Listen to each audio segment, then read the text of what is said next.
সবাইকে, আমি তনুশ্রী চলে এসেছি আরও একটা নতুন ভিডিও নিয়ে। টাইটেল আর থাম্বনেল দেখে তো এতক্ষণে তোমরা বুঝেই গেছো আজকের ভিডিওটা কি হতে চলেছে। হ্যাঁ, আমরা সেদিনকে চলে গেছিলাম দিকনেগড় গ্রামের রথতলায়। তো তোমরা যারা আশেপাশে এলাকায় আছো তারা তো জানবেই এখানে খুব ধুমধাম করেই জগন্নাথ দেবের স্নান যাত্রা হয়। তো আমি যেহেতু কোনোদিন দেখিনি তাই মাকে বললাম যে চলো আমরাও এবারে ঘুরে আসি। আর মাও বলছিল মাও নাকি কখনো দেখেনি, তাই সবাই মিলেই বেরিয়ে পড়েছিলাম জগন্নাথ দেবের স্নান যাত্রা দেখার উদ্দেশ্যে। আমরা বাড়ি থেকে ওই 9টার মধ্যে বেরিয়ে যাই আর পৌঁছে যাই 9:30 10টার মধ্যেই। আর যেহেতু রোদ গরমটাও বেশ ছিল তাই আমরা একটু তাড়াতাড়ি গেছিলাম। এখন যেটা তোমরা দেখছো সেখানেই প্রভুকে স্নান করানো হয়। যেহেতু সকাল সকাল ভিড়টা কম ছিল তাই আমরা খুব ভালোভাবে প্রভুকে দর্শন করি, মনের কথা জানাই। তারপর আমরা চলে যাই পাশেই একটা গাজনতলায়। এই মন্দিরটা একদম জগন্নাথ দেবের মন্দিরের পাশেই। আর এখানে এনারা ঢাকগুলো এত সুন্দর বাজাচ্ছিলেন, মনে হচ্ছিল শুনেই যাই। দাঁড়াও তোমাদেরকেও একবার শোনাই।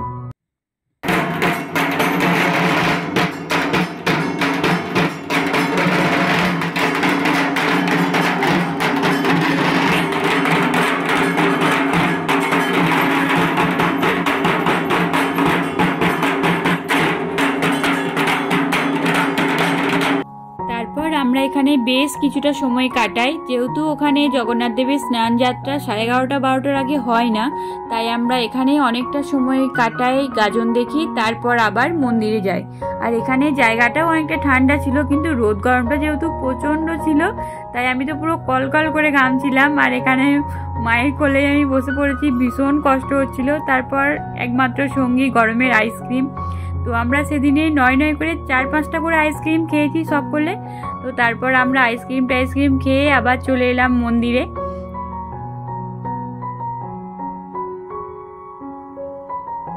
তারপর আস্তে আস্তে অনেকই লোকজন এসেছিলেন আর এদিকে হরে কৃষ্ণের নামও শুরু হয়ে গেছিল।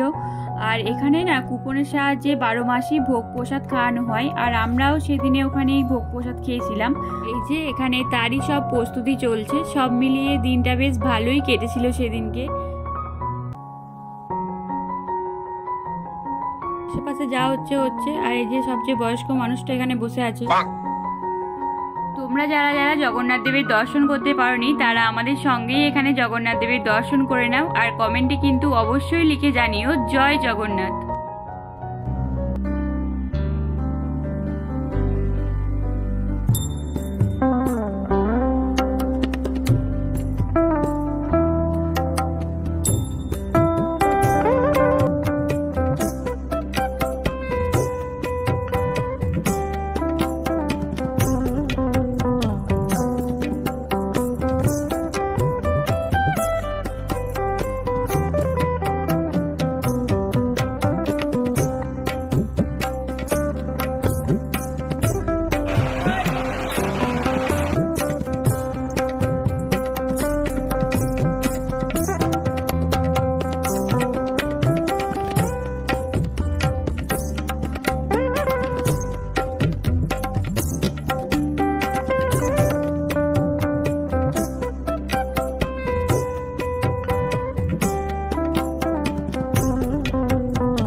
যেটা দেখছো সেটাই হচ্ছে জগন্নাথ দেবের আদি মন্দির। অনুমান করা যায় এটা নাকি 300 বছরেরও বেশি পুরানো মন্দির। তো আমি যেহেতু অবিরামপুর স্কুল থেকে পাস আউট, তো আমাদের মাধ্যমিকের সেন্টার পড়েছিল রাখালচন্দ্র হাই স্কুলে। তো তখন তো আমরা এখানে প্রত্যেক দিন আসতাম, পরীক্ষার জন্য প্রণাম করতাম, প্রসাদ নিতাম, তারপর পরীক্ষা দিতে যেতাম। তো সেই সব দিনগুলোর কথা খুব মনে পড়ছিল সেদিনকে, মাও বলছিল ওগুলোই, তোরা যখন পরীক্ষা দিতে যেতিস তখন আমরা এখানেই সময় কাটাতাম। তারপর দেখো কার সাথে দেখা হয়েছে, একটা ছোট্ট গপু সোনার সাথে দেখা হয়েছে, সে যোগুদাদার সাথে দেখা করতে এসছে। এত মিষ্টি দেখতে, ওকে আমি একটু ফটো না নিয়ে পারলাম না। আর এদিকে খাওয়া দাওয়াও প্রায় স্টার্ট হয়ে গেছিলো। আর আমাদের যেহেতু বাড়ি আসার কোনো তাড়া ছিল না সেরকম, তাই দু একটা ব্যাচ হওয়ার পর তারপরে আমরা খেতে বসছি। এই যে এখানে মা, পোস্ত মামি সবাই বসে পড়েছে। মাদের যেহেতু একটু পায়ে ব্যথা আছে, পোস্ত মামিরও তাই মা পোস্ত মামির সব উপরে বসছিল। আমার যেহেতু কোনো অসুবিধা নেই তাই আমি নিচেই বসে খেয়েছিলাম। আর ঠাকুরের প্রসাদ নিয়ে তো কিছু বলার নেই, যে কোনো জায়গাতেই ঠাকুরের প্রসাদের একটা অদ্ভুত স্বাদ থাকে, যেটা তুমি বাড়িতে যতই ভালো করে রান্না করো সেটা কিছুতেই হবে না। তারপর ওই যে বললাম, আমাদের হাতে যেহেতু অঢেল টাইম ছিল, বাড়ি আসার কোনো তাড়াও ছিল না, তাই আমরা খেয়ে দিয়ে আবার একটু রেস্ট নিচ্ছিলাম। আর এখানে পোস্ত মামির ফোনে আমি আমার ব্লগগুলো অন করে দিয়েছিলাম।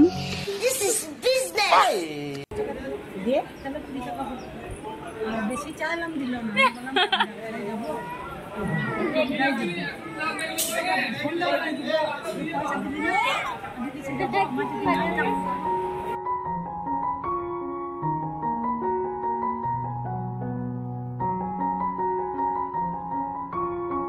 যতই বাড়ি যাবার মন না থাকুক, কিন্তু যেতে তো সেই হবেই। তাই আমরা আবারও একটা করে আইসক্রিম খেয়ে নিয়ে যোগুদাদাকে টাটা করে এবার বাড়ির দিকে রওনা দিই। এই যে এখানে যেটা দেখছো এটাই হচ্ছে রথ এখানকার। তারপর আমরা চলে গেছিলাম চাঁদনিতে। আমি এটা আগে থেকে প্ল্যান করেই গেছিলাম যে যদি এখানে যাওয়া হয় তো মাকে, পোস্ত মামিকে একবার চাঁদনিটাও ঘুরিয়ে আনবো। আমি যেহেতু আগে গেছি, কিন্তু মাদের তো সেরকমভাবে বেরোনো হয় না, তো তাই টোটো কাউকে বললাম যে চলো একবার ঘুরিয়ে আনো। এই জায়গাটাও অপূর্ব সুন্দর, এত সুন্দর জায়গা, আমার তো মনে হচ্ছিল বেশ কিছুক্ষণ বসি, কিন্তু হাতে খুব একটা বেশি টাইম ছিল না। ওই আমরা 15-20 মিনিট মতো ছিলাম, দেন সবটা দেখে তারপর চলে আসি। তো মা, পোস্ত মামি ওরা দুজনাই যেহেতু প্রথমবার দেখছে, তাই ওদের ভীষণ ভালো লেগেছে, আর আমার তো আগে থেকেই ভালো লাগে।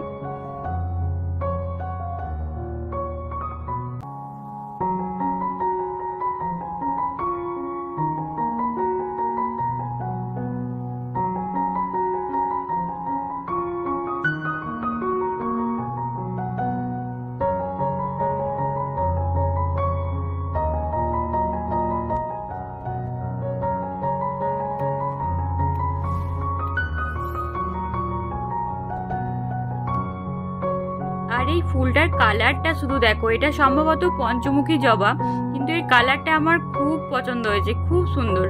আর তোমরা যারা চাইছো এখানে আসতে, তারা কিন্তু নির্দ্বিধায় আসতে পারো। এখানে থাকা খাওয়া সমস্ত রকমের ব্যবস্থা আছে। এখন তো স্টে করার জন্য কয়েকটা কটেজও হয়েছে, তো তোমরা চাইলে কিন্তু আসতেই পারো।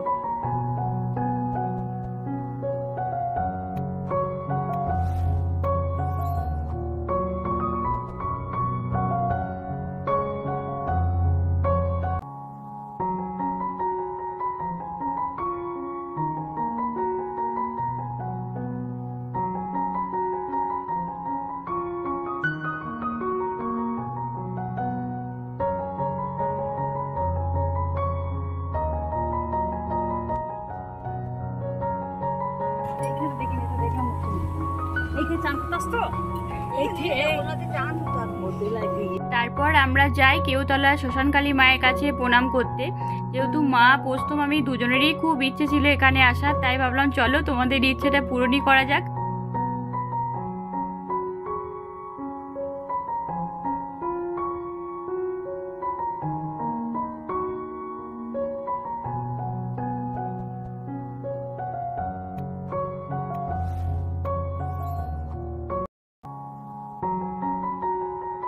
মায়ের মন্দিরের পেছনেই হচ্ছে এখানে কেওতলা শিব মন্দির।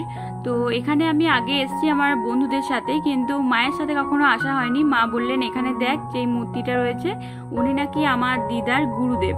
তো আমি এটা আগে জানতাম না যে উনি দিদার গুরুদেব। তো আমি এখানে আগে এসেছি, প্রণাম করেছি, সবই করেছি, কিন্তু মা এখানে ওনাকে নিয়ে অনেক কিছু বলছিলেন। তো তার মধ্যে একটা হচ্ছে, তো তো উনি তো ভগবান সম মানুষ ছিলেন। যারা এলাকার আশেপাশে আছো তারা হয়তো আরও বেটার জানবে, বাট আমি যেটুকু শুনেছি আমি সেটুকুই বলছি আর কি। তো উনি নাকি এই সামনে যেই পুকুরটা দেখলে এখানে নাকি রাত্রিবেলায় উনি নিজের পেটে সমস্ত নাড়িভুড়ি বের করে ধুতেন, সেটাকে আবার নাকি ভরে নিতেন পেটে, এরকম কিছু একটা। তো আমি জানি না কতটা ঠিক বা ভুল। নাম সম্ভবত জগদানন্দ ব্রহ্মচারী, এরকম কিছু একটা, বাট আমার মা বলছে আমরা জ্ঞানানন্দ ব্রহ্মচারী বলেই চিনি আর কি। এবার জানি না কোনটা ঠিক বা ভুল, তোমরা যদি কেউ জেনে থাকো তো কমেন্টে জানিও।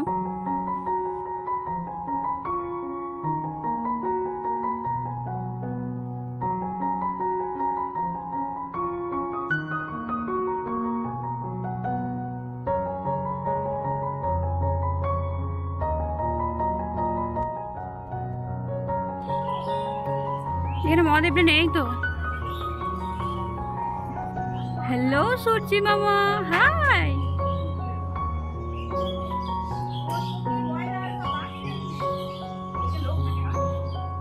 কি সবুজ গ্রিনারিটা দেখো, অপূর্ব সুন্দর।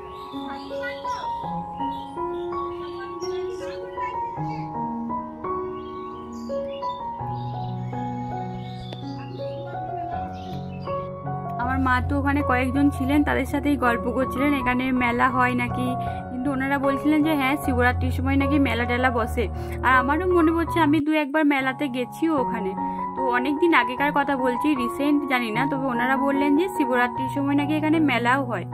আর এরকম আশ্রম টাইপের জায়গা দেখবে খুব শান্তির একটা জায়গা হয়, মানে এই জায়গাটা একটা অদ্ভুত শান্তি ছিল, আর চারিদিকে সবুজে ঘেরা, নিস্তব্ধ, আর এত সুন্দর লাগছিল মনে হচ্ছে ওখানেও আমি কিছুক্ষণ বসে থাকি।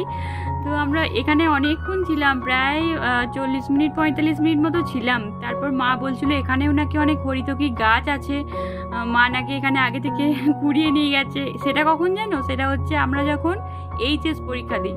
ওই যে আগে বললাম আমরা অবিরামপুর স্কুলের স্টুডেন্ট ছিলাম, তো মাধ্যমিকের সেন্টারও পড়েছিল রাখালচন্দ্র হাই স্কুলে, আর তোমার এইচএসের সেন্টার পড়েছিল ওই হাটকীর্তিনগর গার্লস স্কুলে। তো গার্লস স্কুল থেকে এটা তো কাছেই, তো মা বলছিল আমরা তখন এখানে আসতাম, টাইম স্পেন্ড করতাম, তো তখন অনেক হরিতকি নাকি কুড়িয়ে নিয়ে গেছিলো। আর এখানে আমার মায়ের ছোঁটাটা শুধু দেখো, এখানে একটা আম পড়েছে, মা পুরো দৌড়ে গিয়ে আমটাকে কুড়াচ্ছে।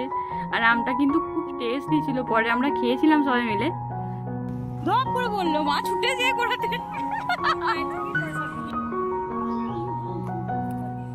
ওইটা তোমার জন্যই রেখেছে, দেখো পাক্কা বলো তো আমটা গাছ তো। এটা কেটে সবাইকে দেবে, প্রশ্ন ভাবলি কি সেন দেখো, সবাই কিন্তু একটু করে কেটে।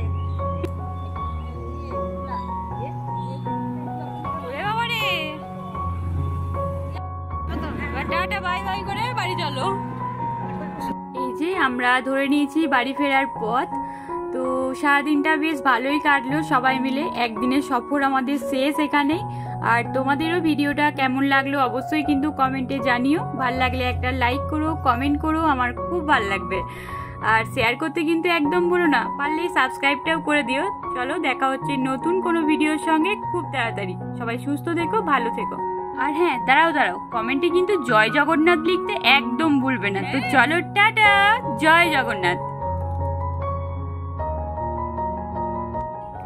অবস্থা খারাপ, পুরো নাজেহাল।